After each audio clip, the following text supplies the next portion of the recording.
মানে জনগণৰ ৰাইজ সম্পূৰ্ণভাৱে আস্থা আছে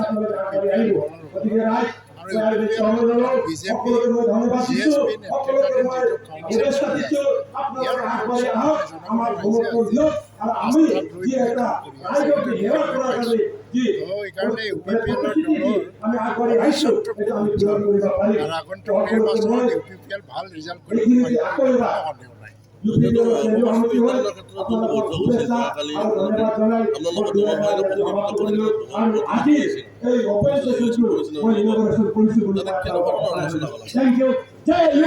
election commission chief election commissioner আহিছে আৰু ইলেকশ্যন কমিশ্যনটো ডেলিমিটেশ্যন কমিশ্যন দুটা লাইনত হ'ব পাৰে। এটা হ'ল যে ডেলিমিটেশ্যন কমিশ্যন বনাই কৰিব পাৰে, কিন্তু এইবাৰ যিহেতু অসমত এটা ৰাজ্যকে লৈ পেলাই কৰিছে কোনো কমিশ্যন বনোৱা ডাইৰেক্ট ইলেকশ্যন কমিশ্যনে আহে তেওঁ শুনিবৰ কাৰণে আহিছে আৰু তেওঁ আমাক কোনো মানে কিবা আশ্বাস নিদিয়ে বা প্ৰতিশ্ৰুতি নিদিয়ে কি কৰিব এই বিষয়ে আমাক জনায়।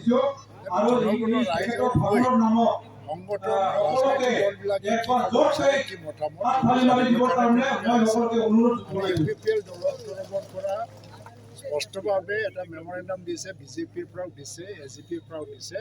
আমাৰ যিটো মিত্ৰজোঁট ইয়াত আমাৰ কোনো কিবা নাই, মানে ডিফাৰেঞ্চ নাই। আমি প্ৰায় একেধৰণে আমাৰ কথাটো কৈছোঁ আৰু বিশেষকৈ আমাৰ জনজাতীয় আন্দোলনৰ যিটো ইতিহাসটো চাই পেলাই যিহেতু কোকৰাঝাৰ সমষ্টিৰ পৰাই জনজাতীয় আন্দোলনৰ হৈছিল আৰু গোটেই অসমত যিটো এটা জনজাতিৰ জাগৰণ এই অঞ্চলৰ পৰাই আৰম্ভ হৈ পেলাই গৈছে। কোকৰাঝাৰ সমষ্টিটো ৰিজাৰ্ভ ৰাখিবলগীয়া STৰ কাৰণে আৰু BTC অঞ্চলত দুটা পাৰ্লিয়ামেণ্টাৰী সমষ্টি গঠন কৰিব লাগে। বাকী তাৰপিছত অকল BTC MLA সমষ্টিবিলাকৰ যিটো এইটো মানে বনাব লাগে বুলি দাবী এটা দিয়া হৈছে আৰু প্ৰায়বোৰ মানে যিটো মিত্ৰজোঁটৰ দাবী বিজেপি SGP আৰু UPPL খিলঞ্জীয়া জনগোষ্ঠীৰ সুৰক্ষাৰ কাৰণে এই ডিলিমিটেশ্যনটো হ'ব লাগে বুলি চবেই দাবী দিছে। যোৱাকালি যোৱা পৰহিৰ পৰা এটা